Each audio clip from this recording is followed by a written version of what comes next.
welcome to the Northern Counties East League podcast. I'm Richard Watts. I'm now joined by League General Manager Matt Jones. Hello and welcome to episode 50 of the official Northern Counties East League podcast.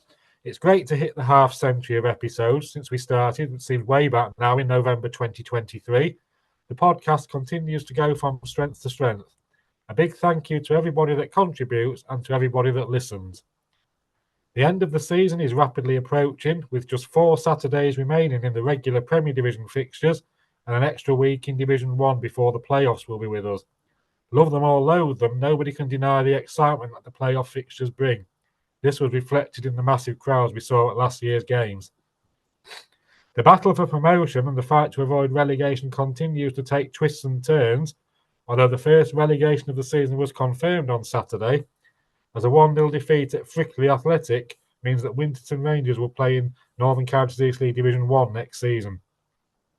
I was at that game, and I thought the visitors were somewhat unfortunate to take nothing from the game.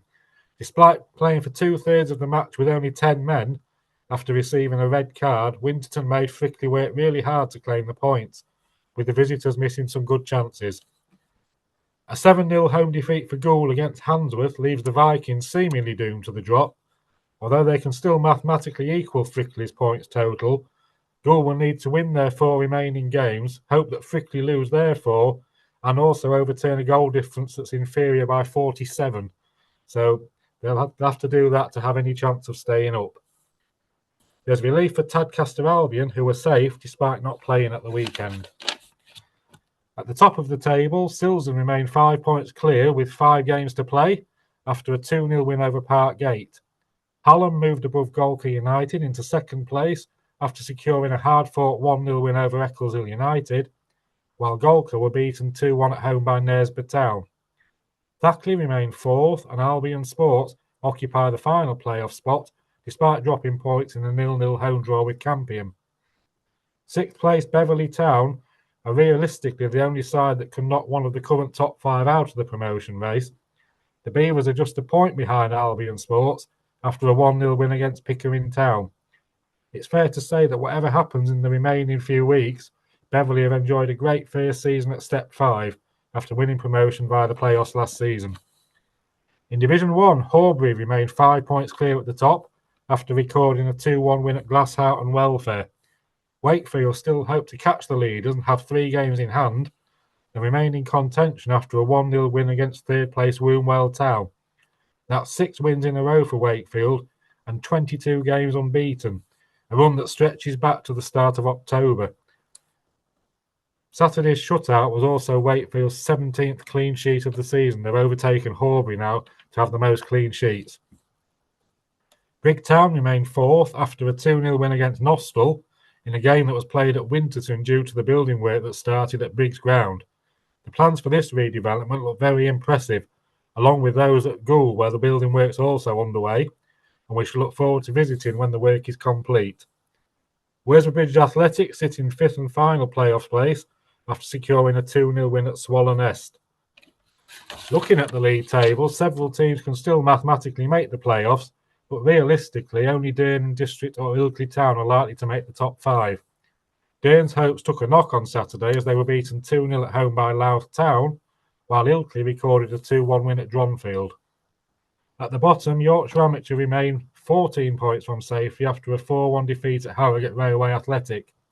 With games running out, they could be relegated this week if results go against them. It's been a difficult season for the Lees Bay side, and it's telling that they've so far used 89 players in their league games. Currently, they're on a run of 12 straight defeats and 15 games without a win. On to this weekend, we have all 42 of our teams in action, with 2 matches on Friday and the rest on Saturday. Thanks as always for your support. Whichever game you go and watch this weekend, enjoy yourselves.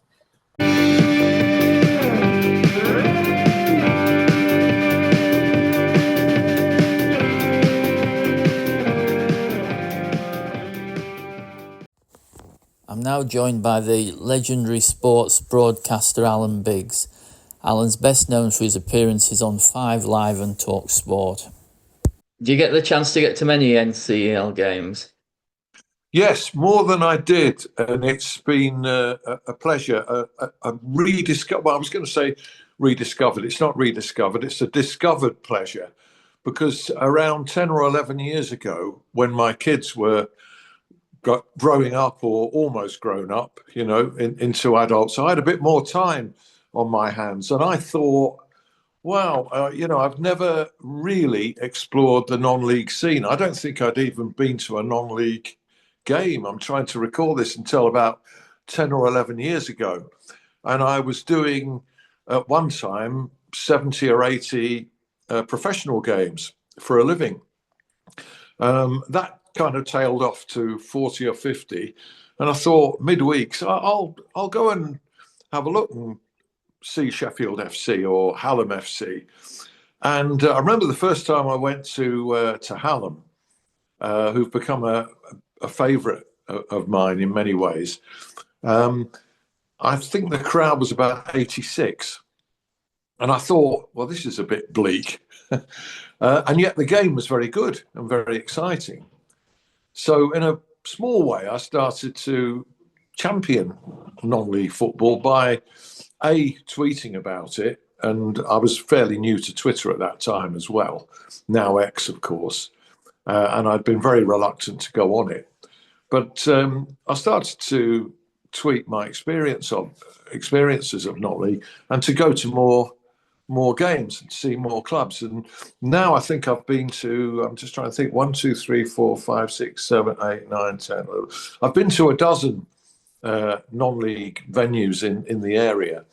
And invariably, I've enjoyed the football and I've enjoyed other aspects of it as well, which the professional game, I think, could learn from. Is Hallam the one that you mainly go to?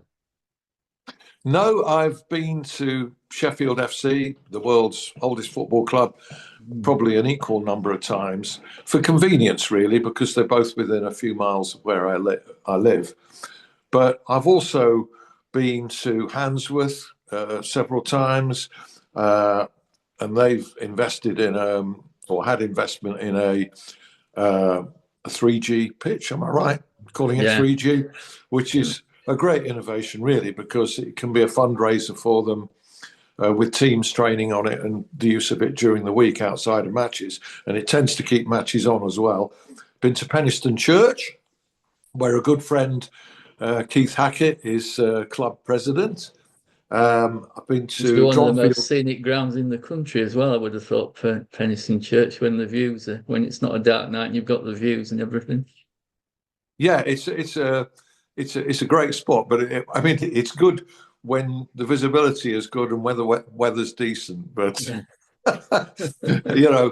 on a wild and windy, freezing cold night, it's not so good. Equally, Stocksbridge Park Steels, wonderful location in good weather, and a ground full of character as well. Where else? Dronfield Town. I've visited a few times, which I think is unique in that they are entirely volunteer based, and that includes the players and the manager. They tell me that nobody gets paid. Wow. They're all doing it. And when you consider the level they've maintained, and I know they've got a relegation fight on at the moment, I think that's to great credit and shows what can be achieved. The players are doing it for the love of it, as is the manager and coaches and people behind the scenes there. Where else? Swallownest, the Swal Zero Stadium. I was just intrigued by that. I had to go and find out. And again, a place full of character. Parkgate, far side of Rotherham from where I live, been there. Maltby Main as well. All of those clubs that I mentioned are members of NCEL, apart from Stocksbridge, and other grounds sort of outside of your particular orbit. I've been to Staveley, Worksop Town, Retford United, and always found a friendly environment, a welcoming environment. And I believe that where I said earlier that the professional game could learn a bit, it's going back to the roots of the game and the way the game should be. It should be hard but fair. there should be no blatant play acting and cheating. There should be no players going down holding their heads when there's been no contact with their head whatsoever. There should be no attempt to con referees. There should be no hostility within spectator part of the stadium. Okay, there's an edge, and you'd want an edge to a game. And it might be due to the fact that the crowds are relatively quite small. But you don't feel when you attend these games that there's any element of hatred between supporters of the two clubs. You don't feel there's any hysteria in terms of, bad results, meaning shouts to sack the board or get rid of the manager. There's a balance on it, and you get the feeling that most spectators are there to see a good game of football, win, lose, or draw. I think the other encouraging thing is that since that first game that I went to at Hallam, 80 odd spectators, I mean, you can times that by 10 and more, the crowds they're actually getting at the moment. Remarkable. Over 1,000 in several instances. And you ask yourself why that is. Well, I think it's to do with the friendliness, the welcoming in.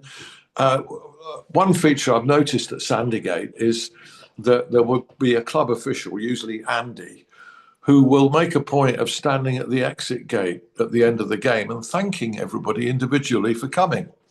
And now he must be getting he must be losing his voice with 1,000 thank yous to to give out. But that's a small touch, and I think it's appreciated. And also the kind of football that's played. One thing I noticed very early on with non-league is that many teams will leave 2 and sometimes 3 players out upfield when they're defending a corner. I thought at first this was peculiar only to Hallam, whose mode of play is very attacking. I mean, they've scored well over 100 goals this season in all competitions. But I've noticed it quite routinely that coaches will say, okay, we want this game to be fluid. We're going to leave players out. And of course, that means that the attacking team can't commit every player into the area. As a result of that, you get less of this obscenity of the professional game, all this wrestling, this grappling, holding and pulling, which is a blight. Don't get me started on it. It's a blight on the game. It's an eyesore. It's meant to be football, not handball, as Keith Hackett, my friend, would often say. And so you get this attacking mentality, and I think that helps lead to a very entertaining spectacle. So all in all, I've become a bit of a fan of non-league football. And as I say, I think the professional game could look at it and say, hey, this is the way we should be. Albeit that you can't, obviously, you're not seeing the level of skill. I was going to say, what do you make to the standard? Do you think the standard's getting better, or what do you make to the standard? I think it's probably will be on a plateau, really, because and I think it's good, while ever players can't be full-time, you're not quite going to kick on to that level of improvement. Although you do see players, and you look at them and you think, wow, you should be in League One or League Two. You've got the ability. And you get players who've been with professional clubs around here, Sheffield United, Sheffield Wednesday, haven't quite made it, and they drop down. And you can see why those clubs attempted to bring them on in the first place. They've got the skill and the attributes, but there's so much more to it, isn't there? There's physique, strength, mentality, and sometimes when you're watching games, you can't actually tell what a player's character is like. But the very fact that they're dropping down to play at this level means that they really love playing the game. So I think all in all, it's pretty entertaining, and I think clubs can be proud of what they're producing. And it's good to see crowds at the level that they are. I think it surprised everybody. I mean, that like they had 1,000 against Sills, didn't they? 1,000 for that Sheffield FC Hallam Cup tie. Yeah. Just unbelievable, isn't it, for this sort of level? Well, they had 1,500 for the Sheffield FC Oh, Cup was it tie. 1,500 for that? Yeah, it Wow. was. Yeah, God. yeah, You wonder how they got yeah. them all in. Were they all over the cricket ground? Yeah, there were. That's the first time I've seen spectators circling the Yeah. ground. Yeah. Yeah. Amazing. Amazing. And just talking generally, how did you get into sports broadcasting? What was your story? My story is like a lot of journalists and broadcasters. If you can't be good at doing it, then try and be good at talking about it. Yeah. Very early on, I'm not going to be a professional footballer, am I, or a cricketer? Because I like cricket as well. So, what's the next best thing? And I was a bit nerdy and used to write my own reports on games from the age of about 12 or 13.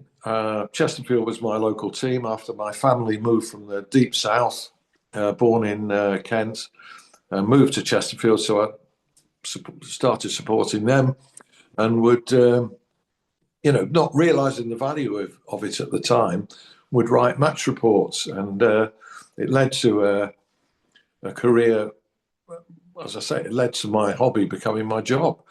After a tough first year working for the Derbyshire Times in Chesterfield, where I was a general news reporter, a bit of a dog's body, really, writing obits and wedding things, and thoroughly boring, but a very good sort of discipline to learn. And then I became sports editor of one of several experimental TV stations which opened in the 1970s. Sheffield Cablevision, I don't suppose anybody remembers that. But we had a staff of 20, 25 people, and we produced programs, and I presented sport. And we went out to a fifth of the city of Sheffield who had TVs on the British Relay Network. It was piped TV. So that closed 6 months after I joined them. Might not have been a coincidence. And then I managed to get a job at Radio Hallam. Again, as a general news reporter, but with responsibilities for sport as well in my spare time. So I worked practically a 7-day week there because I would do all my news shifts, news reading, news reporting, but would also help the sports editor, Stuart Linnell, who was a big mentor of mine, on days off and evenings covering games. And so that's how it all started for me. If you had to pick a couple of games out, what have been a couple of games that your favourite couple of games? Not always. Well, yes, I suppose favourite couple of games. Sometimes the team you support and your work overlaps. So Chesterfield's FA Cup semi-final against Middlesbrough at Old Trafford. I was a Middlesbrough season ticket holder at the time. Were you? Yes. You're the wrong bloke. I shouldn't be talking to you. How on earth have I We certainly agreed had to some do? good fortune that day. Yes. How have I ever agreed to do this? You should have told me this beforehand, and I would have said no.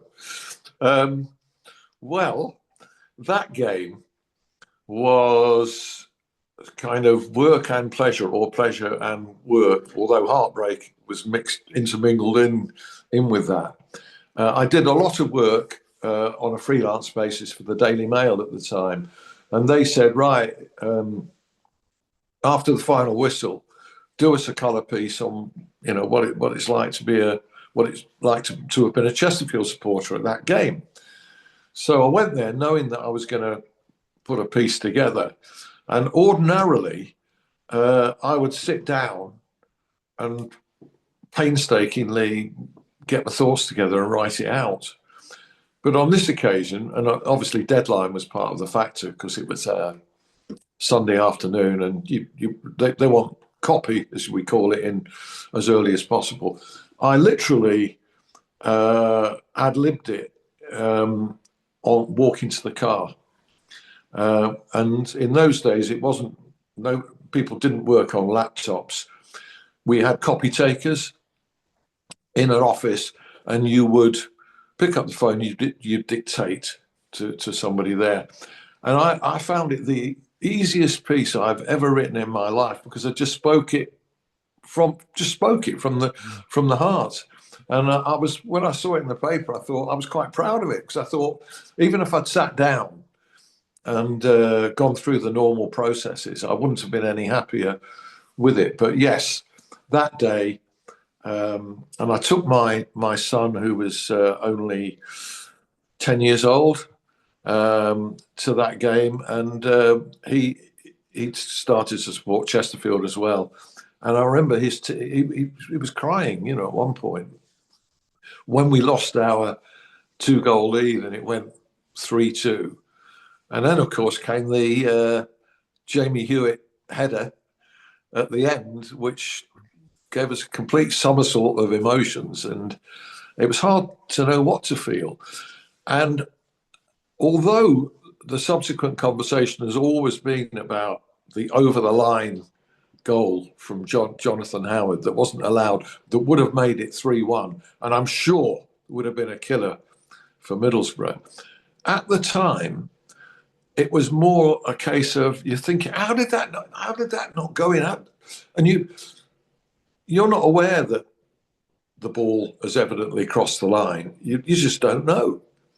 So it was only in retrospect that you start to think about that particular moment, and how David Elleray seemed to cop out, to find something to disallow it.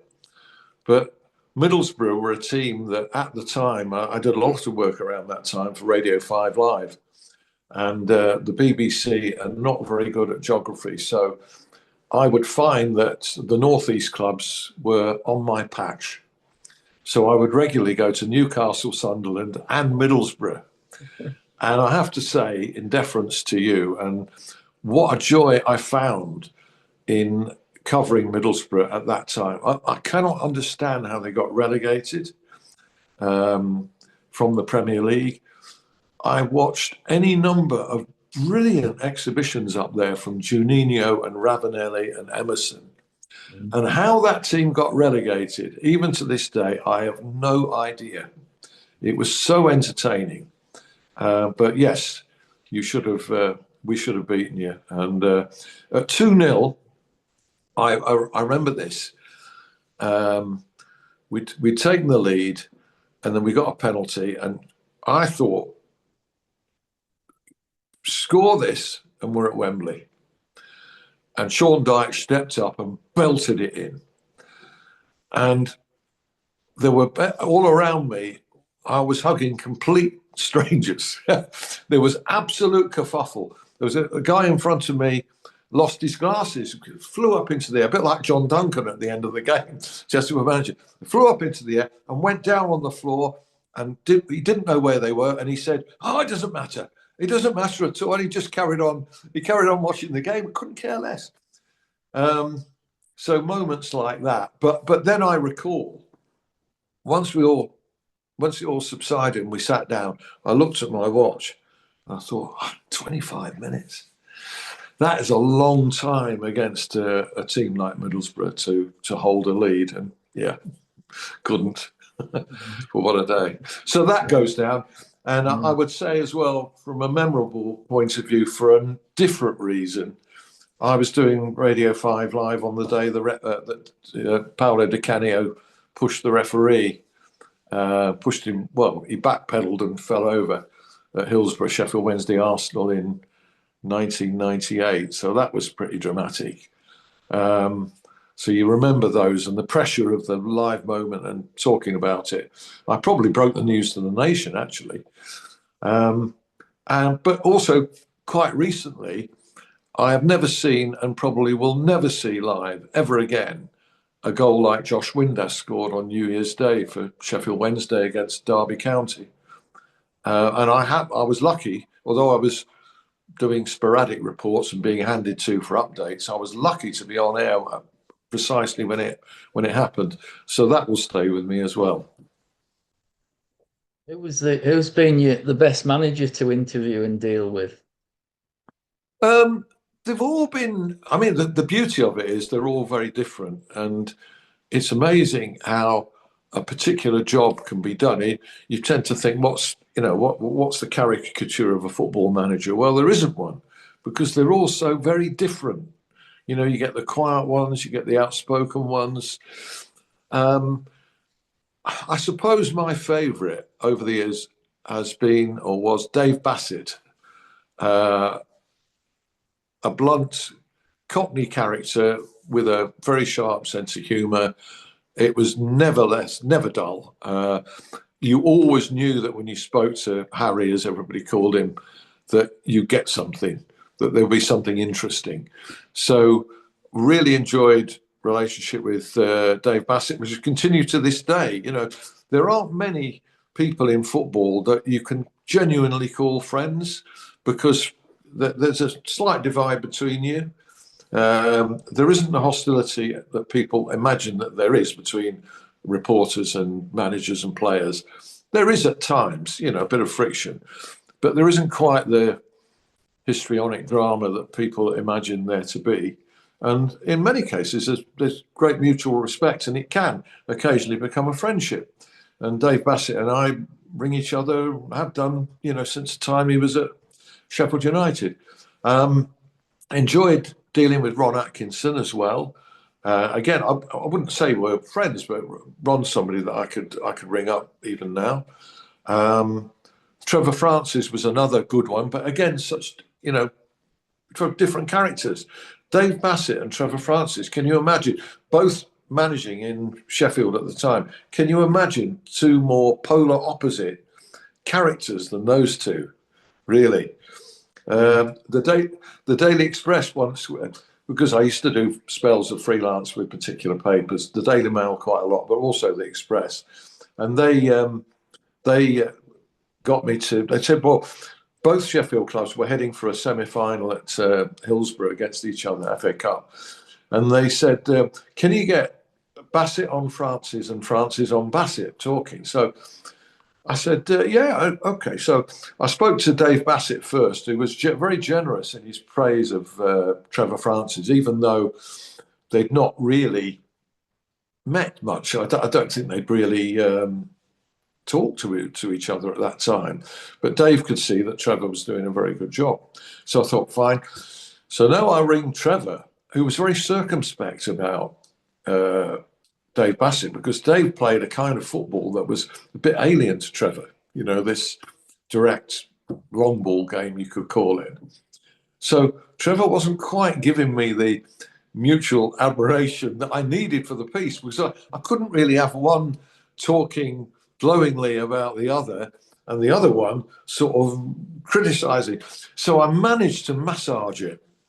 Around, so that the headline read, something like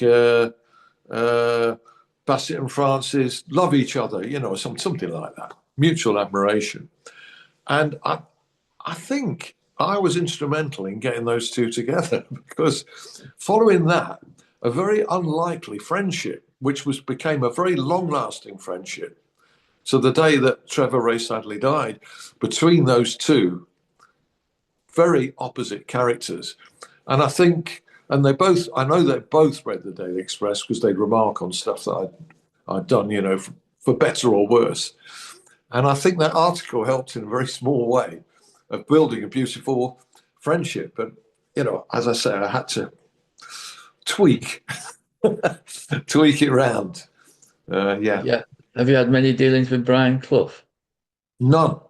Absolutely. Well, one interview about a testimonial which I did on the phone, and I remember him lecturing me about not knowing something that, young man, you should have been aware of. But apart from that, the only time I ever came into contact with him was following a game at Bramall Lane in, I think it was December 1990, when Sheffield United began a great escape from relegation. They hadn't won a game, and they played Nottingham Forest, Clough's Nottingham Forest at Bramall Lane, and United managed to scrape a 3-2 win, really dramatic win.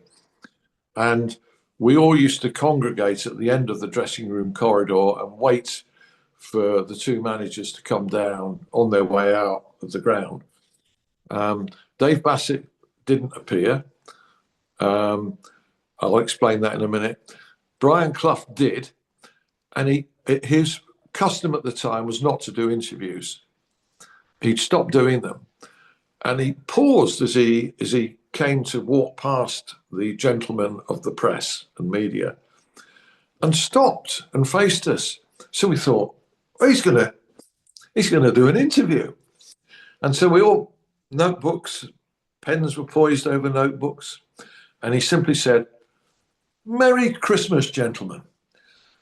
And he then turned to walk away, and then he stopped 2 or 3 yards further on and turned around and said, "And I say, Merry Christmas, gentlemen." And he walked off. And I actually wrote it down. I thought, it's a quote from Brian Clough. And then Dave Bassett, who would always come and give a very honest view of the game, a very entertaining view of the game.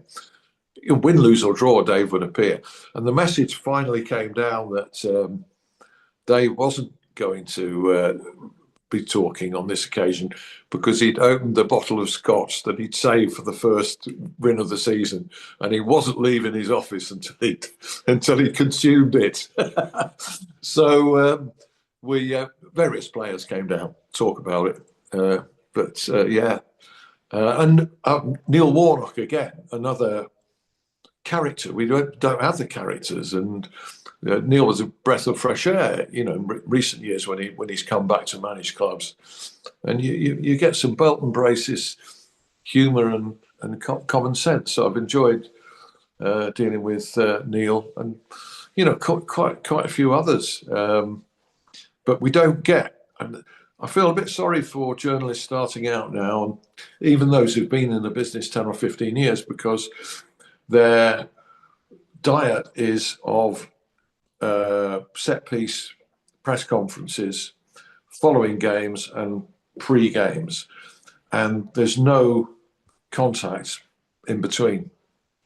Whereas we had managers' mobile numbers and even home phone numbers, and while you wouldn't ring them every single day, they would pretty gladly take a call 2 or 3 times a week, and you'd build a relationship from that. Equally, the same with players. And this was before press officers started to police the scene. And of course, in non-league, you don't have any of that. But managers do. They've got their own outlets, and some of the clubs have got very healthy followings on social media. I think social media has really benefited the NCEL and the non-league game, because you've got a ready-made audience there. You've got your own audience, and I'm sure that's contributed to attendances. Antonio Incenzo does a thread, doesn't he, every Saturday about which game you're going to, and it's just massive, isn't it? It's incredible. I cannot match, and would never even attempt to match what Tony does. I saw a couple of days ago. He said the result of my game this weekend, blah blah blah blah blah. Attendance 33, and he put my head count close brackets. Well, I'm not that fanatical. I've never been to a game with, as I say, probably less than 80 people, which was at Hallam. But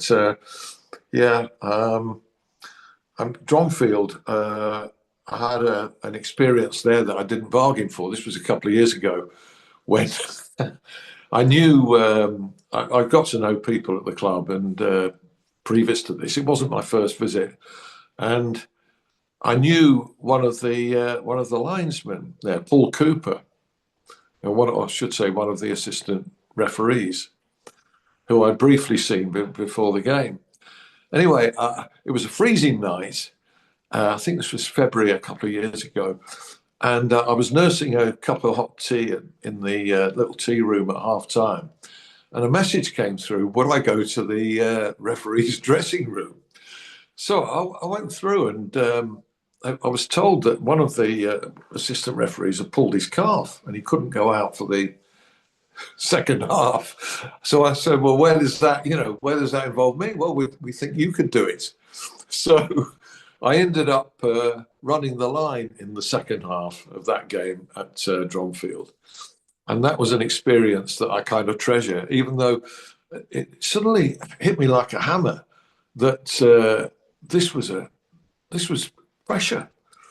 This was real pressure. I'm standing at the side where I was running the line at the side where the only spectators were. There were about 100 there. And so I was getting remarks, from behind. And I just thought this is a real experience, this. And it made me realize just, how difficult it is. I don't think I made any major mistakes, but it did make me realize what a responsibility it was. And it gave me a little bit more sympathy towards referees. And I would like to say, by the way, that I think the referee standards that I've seen in non-league have been pretty good overall. Mm-hmm. Pretty good. I think helped by the players and the way that they play the game. You do get errors, but of course you're going to get errors. Players make errors in games. But somehow or other, we've got to eradicate the culture that referees are old middle-aged gits who are there to spoil the fun of spectators. And I like the fact that quite a number of games, Hallam in particular, you get young people there, you get young kids there, you get teenagers there. And I've noticed that at several clubs I've been to. Retford United quite recently, they had about 15 kids who were about 12 or 13 sitting in a pocket quite close to me. And I've noticed that they will, if the referee, and I've noticed this at Handsworth as well, if the referee makes a contentious call, it may not be a wrong call, but if people get a bit aerated about it, these young kids will start chanting, "You don't know what you're doing, you don't know what you're doing." So they're not really to blame because they've grown up in this culture where it's assumed that the referee is somebody who's anti-entertainment. And when in fact, without him or her, there wouldn't be a game. Yeah. So somehow we've got to break down that cliche of saying that, the referee doesn't know what he's doing, get him to Specsavers, And I know most referees come into it with a sense of humour and knowing that they've got to take this. But should they? Should they really? Because it festers into something far more sinister when you get to the professional game and even the grassroots game, where people can resort to violence against them. And so I don't know how we do it, but it needs addressing. And we've got to get to the kids first of all, I think, and maybe start an education program in schools to explain what referees do, what they're there for, how highly trained they have to be, explain to them how they will make mistakes because they're human beings. Can we get that into an education curriculum so that we can change this perception?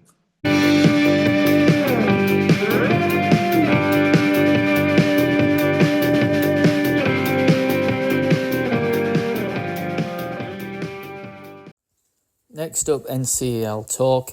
I'll hand straight over to host Aaron Walton. Well, evening everybody. We've got a celebration tonight. I think it's our 50th podcast tonight. So, and we've got Bob, we've got Si, and we've got non-league royalty with us. We've got Joe Skelton. And Jordan, hopefully, will be adding bits and bobs in throughout the session. But I'd like to also thank for other contributors as well. Sheridan Dickerson, who was from Campion, who was helping us out earlier on in our podcast, and of course the great Richard Watts, who puts it all together and sometimes comes on and adds his 5p in. So, hello everybody. Good evening. How are we? All good? Fine, thanks. Yeah. So I'll tell you what we'll do. We'll have a look at the games on Saturday and midweek, and I also want to have a chat with Si about the good news at Wakefield. The very, very exciting news at Wakefield. So we'll talk about that later on. So Saturday in the Premiership, league leaders Silsden produced a solid 2-0 win against the youthful Parkgate. Obviously, with the exception of Sam Eckhart for Parkgate, because he's an old man. Only joking, Sam. Still the best looking footballer in the league.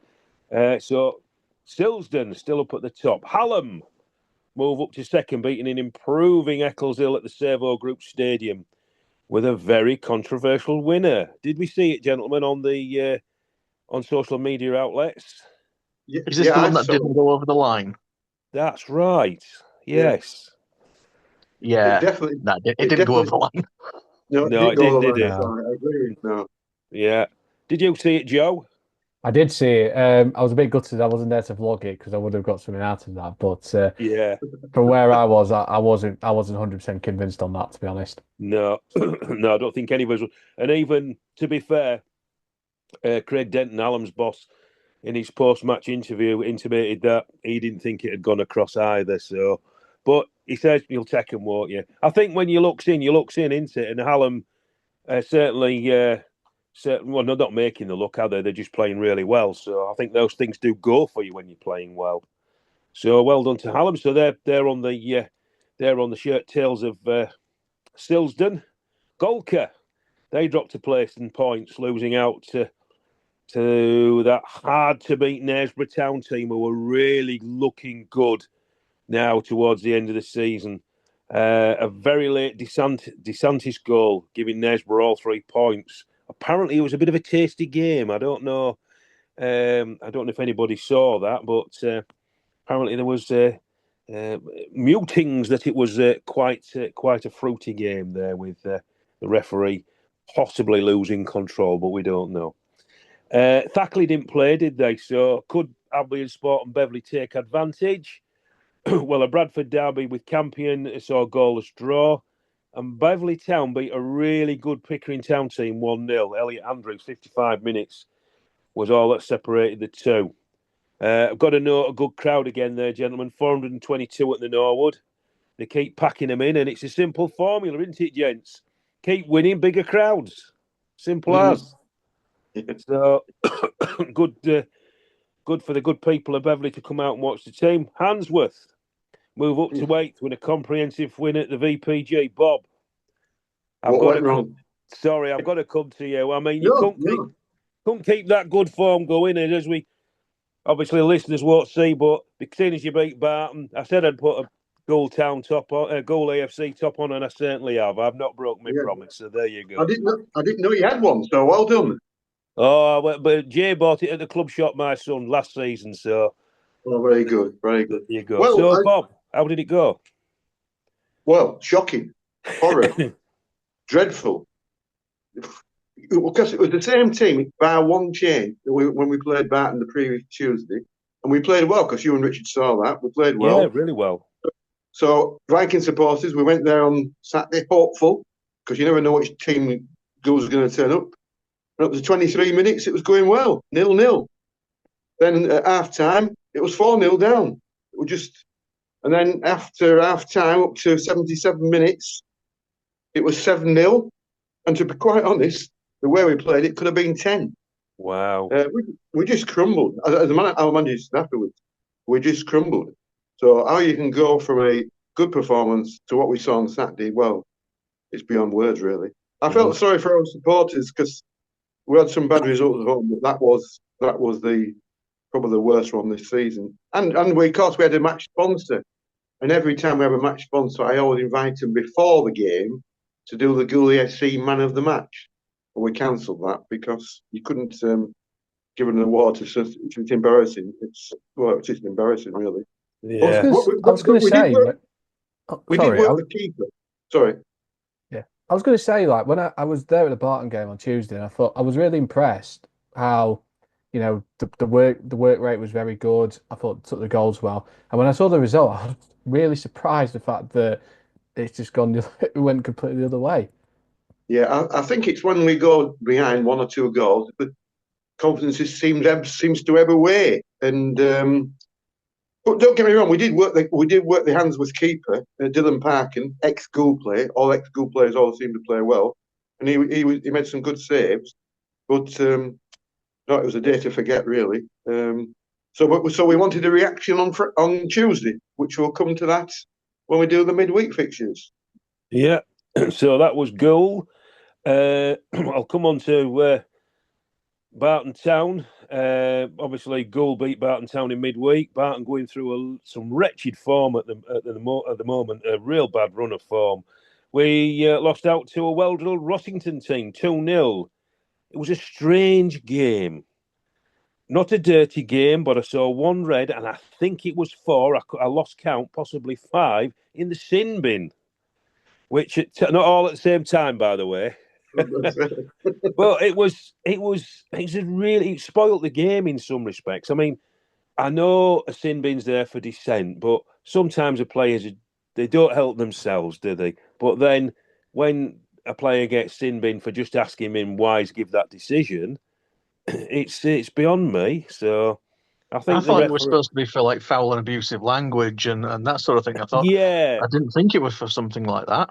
well, I did. Is it a loose description? He possibly added some fruity words into that side. Right. You know what footballers are like. It's industrial language. You're going to get it on a pitch. You're going to get it at football. I know it's not the best thing in the world, but you just sometimes think we've come to see a game here, and sometimes it's all right. Oh, if you're arguing with the referee, but sometimes your referee got to just get on with the game. Just be quiet and get on with the game. But hey ho, that's probably me. But I think it's becoming a confidence thing with Barton now. No wins in 5. They're making plenty of chances, but just not putting them away.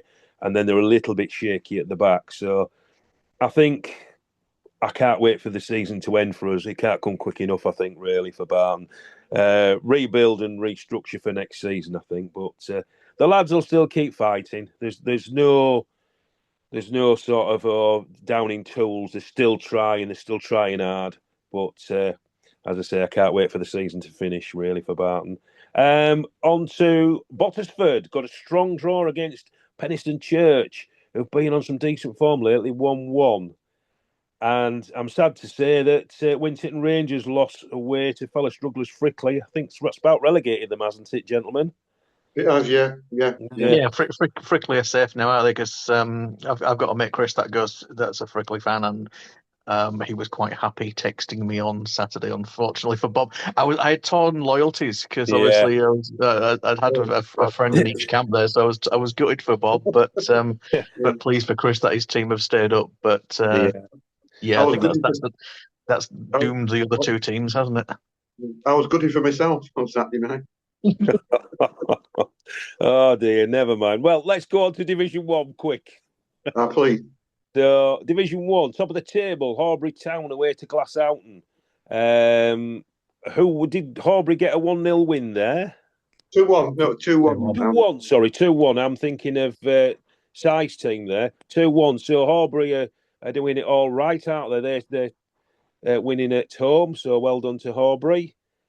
Second place, right. Here we go. A man who's probably there. I've seen the photographs. A tough game at home to rivals Woolwell Town side, 1-0. It was a good battle. I mean, it was everything you kind of want from two teams at that sort of level. Made even more so once the referee had dismissed a player for each team. Oh heck! Both quite.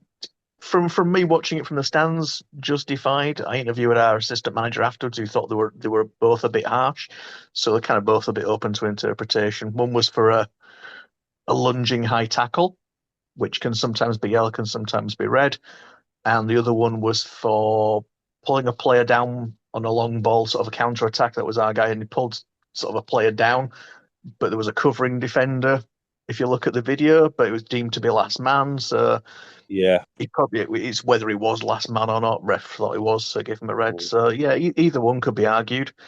But that really opened the game up, give everyone more pitch to play, more ground to cover, And both teams threw the proverbial kitchen sink at each other.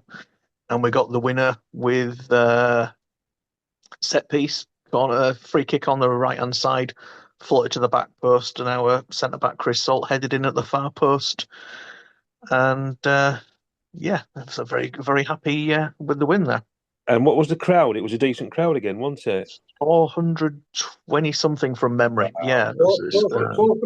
437. 437. It's on the Oh, screen. stato there, Bob. Well done. Chris Salt, Chris Salt scored. It was a good header. I saw the goal. But, Si, you need to get them goals tied down a bit better. Yeah, they moved a little bit, didn't they, with that one? Just a bit.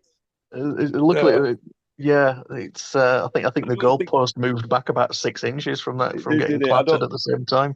Yeah, I don't think it affected the game at all. But anyway, great win for Wakefield, and it's going all the way down to the wire, isn't it? With you and Horbury, and possibly, I don't know. Has any other teams could get in there? Do we know? I mean, Woolwell were, but now they're level on games and. Oh no, because they played midweek, haven't they? But after that one, anyway, they were level on games and 6 points back.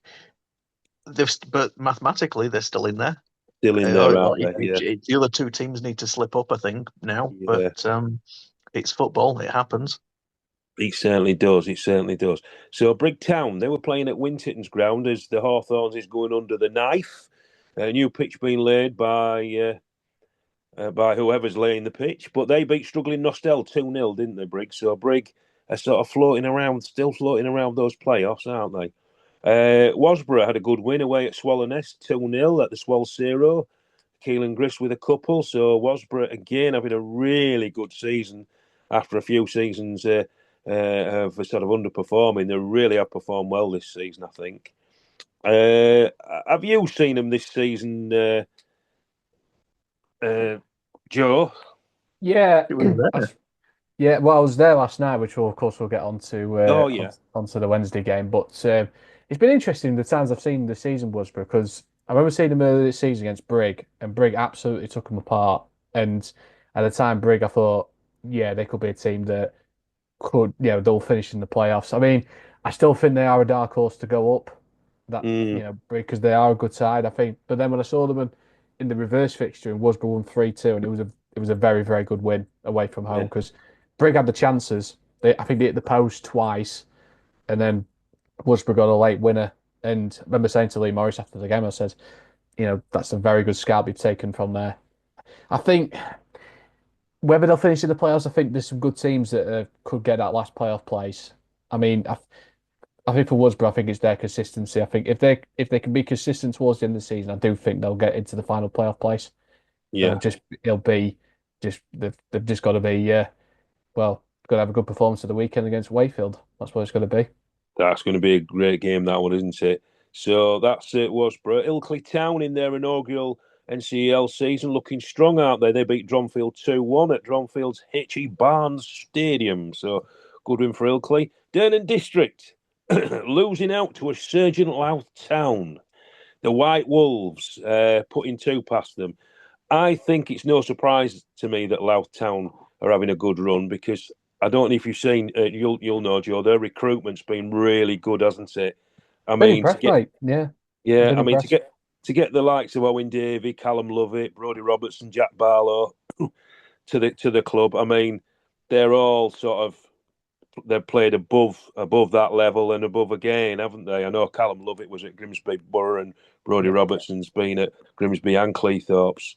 I think the geographical place, I think the geographical area where they are, I think you've got Grimsby Borough is not too far, Skegness is not a million miles away. Yeah. You've got Gainsborough, which is just down the road. So if they want to pull a few players, they're kind of in a not a bad area to bring some players in. Yeah, well, I was going to go on to geographical location and players a little bit later, so that's a good tie in there, Joe. So that's Louth. Louth beating Durnan District, so it's a good win for Louth. Selby Town drew 2-2 away at Athersley Rec. South Leeds beat Appleby Frodingham 2-0 away to continue their topsy-turvy season. South Leeds, they win 1, lose 1, win 1, lose 1, don't they? Maltby Main dropped a place, but still got a creditable Desmond, as you would say, Joe. Yes. at Clubthorne Colliery. For those who don't know, it's 2-2. Henry Parr opening up the scoring for Clubthorne Colliery. A lad who I know has always plays with a smile on his face and looks about 12 years old.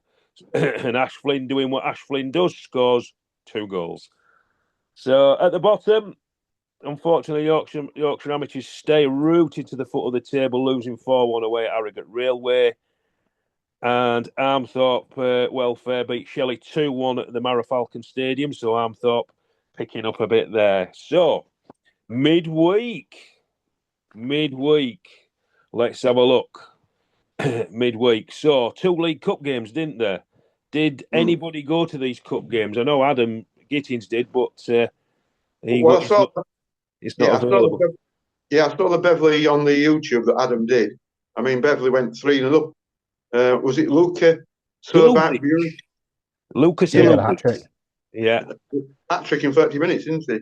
Yeah. And they were 4-0 at 4-0 at half time, and then Rossington come back a bit in second half, a bit of a mini fight back to the end, made it 5-3. Yeah, it was a good win for Beverley because, I mean, as I said, I saw Rossington against Barton on Saturday and they look well drilled.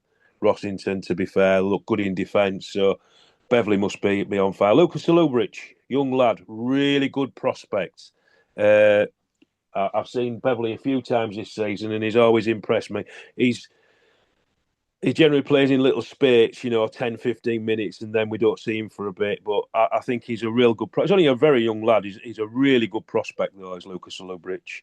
Goalcare, they lost 3-0 to Silsden. A couple for the Evergreen Tom Greaves and a goal for the goalmeister himself, Robbie Fox. So Silsden. Yeah. So that gives us, doesn't it? That gives us our 4 semi-finalists, gents. Well, my question was good. I was going to say my question is going to be sorry. I mean, my question is going to be then who do you think is favourite to win it? Ooh, who do you reckon, Bob? I'll go for Silsden. Silsden. Yeah, but they might be doing for the league and cup double. That could be their aim, couldn't it? Yeah. Who do you reckon then, Si? Who's the other two that's in it apart from Beverley and Silsden then? Knaresborough and Penistone. I'm going to tip Beverley. Beverley Town. What about you? The other ones might have a little bit more on the league that they're focusing on. Yeah. What about you, Si? I keep calling you Si. You're Si. I've just spoke to Si. Joe. It's a tough one because there are some good teams. Do you know what? I just fancy Penistone for some reason. They're one of those sides that they're a good team to watch, and they could spring a surprise. I can see why people would back Beverley because they've had a terrific season, but I think Penistone could be that team. Yeah. You think Penistone? They've got a good manager there and a good setup at Penistone. I mean, I know most of the guys at Beverley. Obviously, our ex-manager Dave Ricardo there, and James Bennett. He was his number 2 at Barton, and also Steve Mulligan. I know Steve really well, so my heart would say Beverley, but my head, I don't know. I think Knaresborough, I think Knaresborough. So, I was completely wrong. Yeah. And have you seen they fixed the venue now, haven't they? Yes. Where is it, Bob? It's at the Atlas. Is it Atlas? Atlas Arena at Scunthorpe. Atlas Arena. Tuesday, 6th of May. Yeah. Will you be going, Bob? I probably will do it. I went last year. We went last year, didn't? Because you and Richard were there, and we went to watch Emily and Park game. It was a good game, wasn't it? Really, it was a very good game. Yeah. So we'll be there again. I think we're covering the game, Barton FM.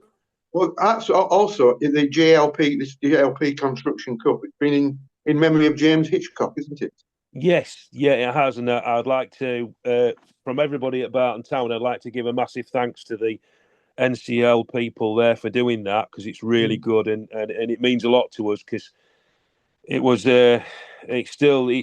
it's taking some getting over and I don't think we'll ever get over that. So that's really nice that they've done that for James and James's family and our club as well. So thank you very much. So we've all gone for different teams there. So we go back on to league games then, Bob, and I see you smarting there at the Victoria Pleasure Ground. Yeah, The bottom two played. And what happened? Well, not a lot. On Tuesday night, it was a bottom two. Before the match, we were 12 points behind Frickley, but with an inferior goal difference. So mathematically, we needed a miracle to stay up. So we needed to win, but we didn't get the win. It was 1-1. Jimmy Isles, that man again, he chipped the keeper after 7 minutes, put us one in front. Winterton got an equaliser 3 minutes later, 1-1. Then we missed a penalty. Keeper saved a penalty from Jimmy just before half time. And we huffed and puffed in the second half, but we just, our same failing all season, we just couldn't put the ball in the net.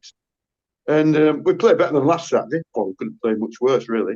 But so it finished 1-1. So we're in the relegation spot now, and we can't get out of that. We're now in 19th position. So we're just hoping. Well, the last 3 seasons, the teams that finished 19th have had a reprieve. So we need to get that, stay in 19th, but we missed a golden opportunity to put a bit of daylight between us and Winterton on Tuesday night. We're just 1 point in front now, where it could have been 4. And so we've got 3 tough games coming all the way now. We're away at Knaresborough, Thackley and Hallam. So that's to go to Hallam on the last Saturday in the season is going to be a challenge. So we need to really get something if we can at Knaresborough and Thackley. But Winterton, look at their last 3 fixtures. They're on to Golcar this Saturday, away to Campion, on to Knaresborough. So they've got some tough fixtures as well. But I think you both have. Yeah, we have. Yeah. Both.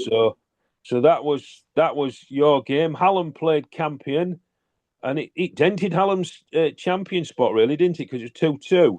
Hallam thought they'd won with an 85th minute Alfie Smith goal, but up popped Jack Mason in the 90th minute for Campion to draw level. So I think that's sort of dented Hallam's. That was good news.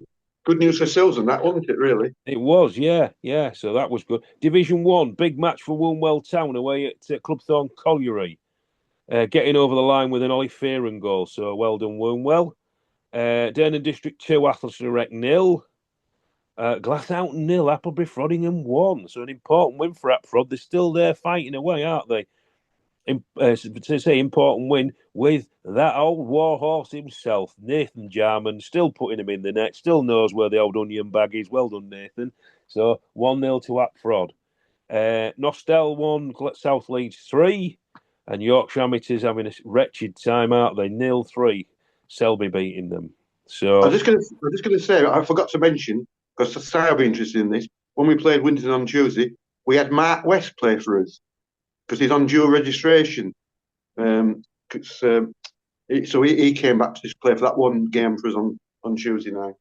So who was he dual regged with, Bob? With Retford. He went back to Retford, but we still had a dual reg.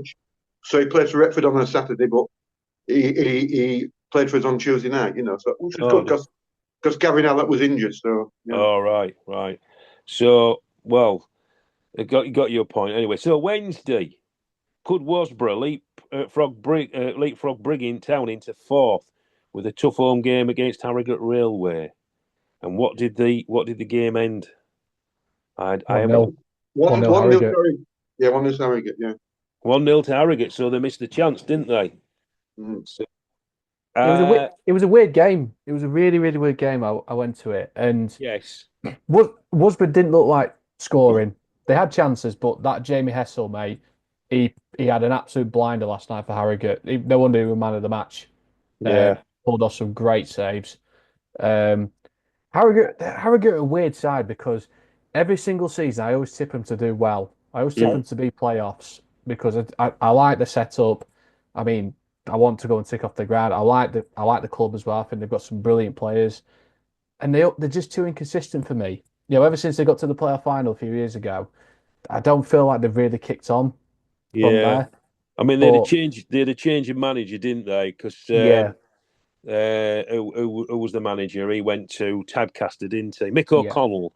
He went to Tadcaster, and they lost a lot of the players, and they had a very young team, didn't they? So it took them quite a while to settle. So you might tip them next season, Joe, and they might do really well. So, but I'll go on to Si now. now we've had a bit of news, haven't we? Saw on social media your chairman was on, and I know you put a little bit up. So it's a ground update, isn't it, Si? Sort of. Oh, sort of. Yeah, well, we from the message that came out, we weren't sure if it was ground because they keep saying it's sporting facilities. And just before I came on air to record this, there is a podcast that's come out from the club that I started to listen to.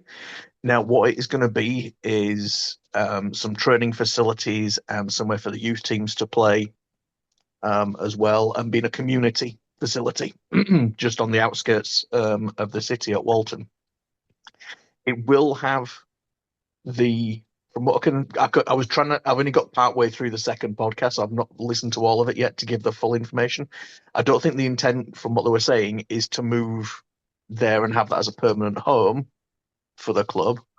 But it would have the ability to do that if necessary.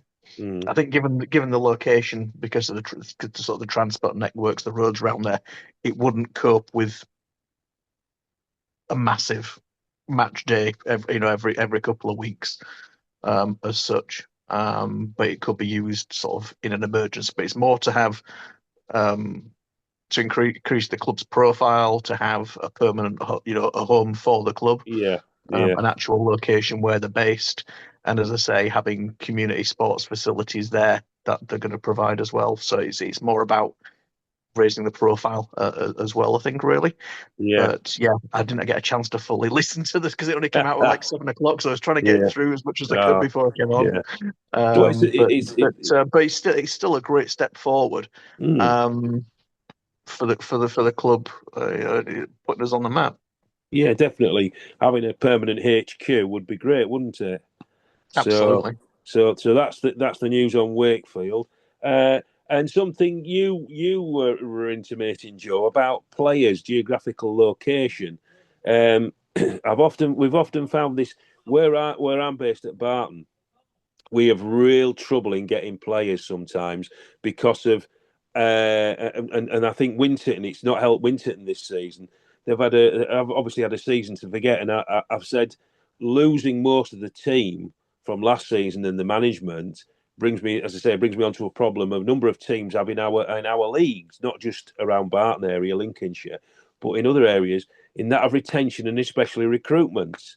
Winterton have to contend with, in a very small geographical area, with no big real cities, to garner players. I mean, Cleethorpesborough, Cleethorpstown, Grimsby Borough, Barton Town, Bottisford, Brigtown, North Ferriby and Bridlington, all going for the same sort of pool of players. So it can be difficult.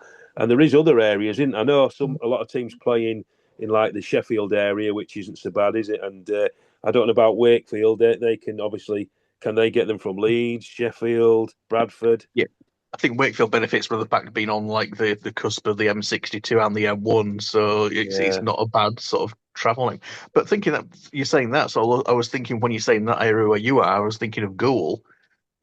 Goole have got 4 ex-Wakefield players, I think now, 4 or 5 in their squad. We signed Thomas.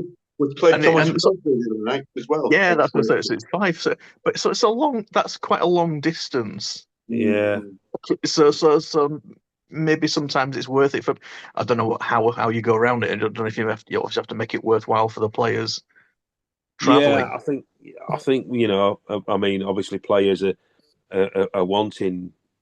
I don't think a lot of players are greedy, but they'll obviously want a little bit of money. Well, they're not going to play for nothing, and they're not going to be out of pocket either. So, but it's just something that I thought, and it's difficult to get a lot of good players, especially when there's a lot of teams of the same sort of structure in the similar leagues, similar standards. Where they're going to go to, they'll probably go to the club that's paying slightly more money, I think, and maybe at a higher level. What do you think, Joe?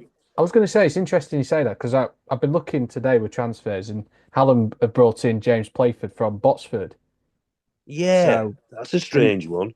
Yeah, and I thought to myself, I don't know where he lives. A bit Grimsby. More. Oh, he lives. Wow, he's trekking from Grimsby all the way to Sheffield. But I know with James, he's a straight. He does tend to move about a bit, does James? Because he was at Barton a while. He's a lovely lad. And he's been at Goole. I didn't expect it. Yeah, he's had some clubs as James. So I remember him. I think he was in Australia for a while, just playing football. So yeah, so he is originally from Grimsby, Joe, but he might not be there anymore. So Yeah. On the basis of players, can I ask a question as well in relation to the way they travel and what have you? Teams like, I think someone said, like Campion, when they moved across to the northeast counties from northwest, they had to change quite a bit of their squad because they're kind of on the border, aren't they, between the north? So they kind of move northwest, northeast quite a lot. Yeah. So do these teams that do that have to because obviously if you're somewhere in North Yorkshire that travels to play at Camp, they'd go no travel all the way over to Lancashire for the Northwest ones if they got transferred over. So really, some clubs that are on the borders can suffer when they get moved around by the FA, can't they? Yeah, possibly. Yeah, I mean, obviously, what comes to mind is our vote Steeton, which is next to basically Silsden, but they play in the Northwest, don't they? Leagues. I've often thought, wonder why Steeton don't come and play in our league, but I don't know. I don't know the wheres and wheres about for that, but that's just one of the things. Anyway, that's that one. So if we can just pick a couple of games out for Saturday, Bob, have you got a couple of games to look out for in the Premier? Well, we're at Knaresborough, so it's always tough when you go there, isn't it? Incredibly tough place. Yeah, Winston Golcar will need to win after the defeat at home to Knaresborough last week, so they want to get back to winning ways. Hallam at home to Frickley, so Hallam will want to keep the pressure on there, won't they? So yeah. So and then Silsden at home to Penistone. So that'll be a tough one. Yeah, that'll be a tough one. Yeah. Any outstanding ones in Div 1, gents? We've got a trip to Worsborough, which again it's a bit like that Knaresborough thing. It's a difficult place to go. I don't know. Harrogate got a win there, but they're very tough at home. And then we've got Ilkley midweek as well. So there's two teams that are looking at getting to the playoffs. So that's two tough matches. I can see Horbury are at home to Harrogate Railway. Obviously Harrogate off the back of a good win at Worsborough. Yeah, so that's at the top of the table. Yeah. So are you going to any Joe this weekend? Have you got any earmarked? Not for the NCL. I'm actually at Donny this weekend. Away at Crewe. Donny Rovers in Crewe. Yeah, half-hour kickoff. I had a game in mind, but it's kind of fall through, so I managed to get a ticket for Donny. So well done. Are you going to any midweek games?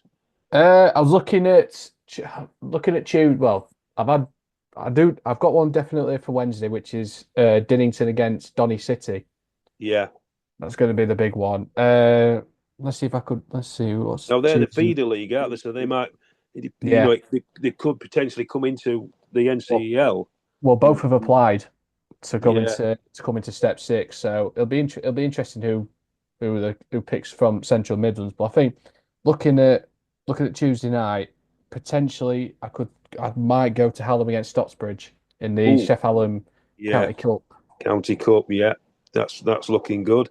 So on Wednesday night, just in the Prem, Silsden away to Eckershill, so that'll be so we might know more after Silsden played 2 games where they stand in the league, like Wednesday. Almost a derby, that one, because Silsden are just on the edge of Bradford, aren't they? You have to go through Bradford to get to Silsden, so we could almost call that a derby, I suppose. So, I mean, I'm at Bradford on Saturday with Barton. I don't think we'll get anything from Campion. Be a long ride home, I think. But what do I know about football? You never know.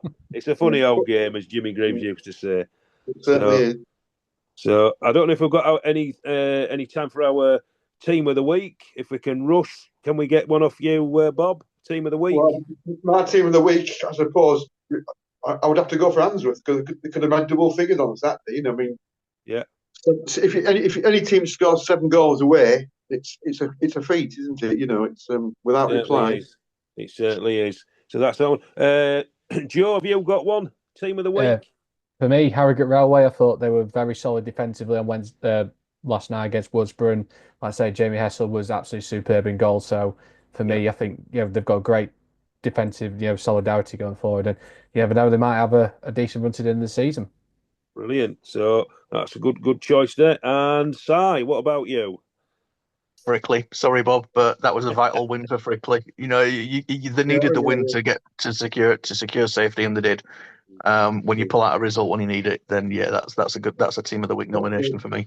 That's your team of the week. Well, I was going to go for Gull, but because of the beat Barton, but then look what happened to him at Handsworth. So I think I would have to go for Silsden. Produced a solid 2-0 win against Parkgate. And they're still, I thought Silsden might have faltered a little bit, but they're not, are they? So, like we said, they might be going for the League and Cup double. So, you never know. So, did you mention about Gold Count on Wednesday night semi-finals in the West Riding Cup? They're on to Pontefract Collieries on the Wednesday night. That'd be a good game. So I think Golker have had a reasonably good season, haven't they? Well, not reasonably good, very good season. Very good season, yeah. To be honest, it's always a tough place to go. It's always a warm welcome there at Golker, and they're always doing little bits and bobs around the grounds, like most clubs at our level are. Aren't they? Always doing bits and bobs. So it's nice to go. Have you been to that one ground, Bob? At Golker, yeah, I've been 2 or 3 times. Yeah. And it's lovely scenery as well, because the cricket field next door to it, isn't there, as well? Oh, so, yeah. I think if we're going on scenery, though, I think you've got hard pressed to beat Silsden and Penistone Church for scenery. Oh yeah, absolutely, yeah, absolutely. So they're me too. Well, all it leaves for me to say is thank you very much for everybody for coming on tonight. It's our 50th podcast. Hopefully another 50 and many more. And for our one listener out there, Bob, as you know, thank you very much for listening.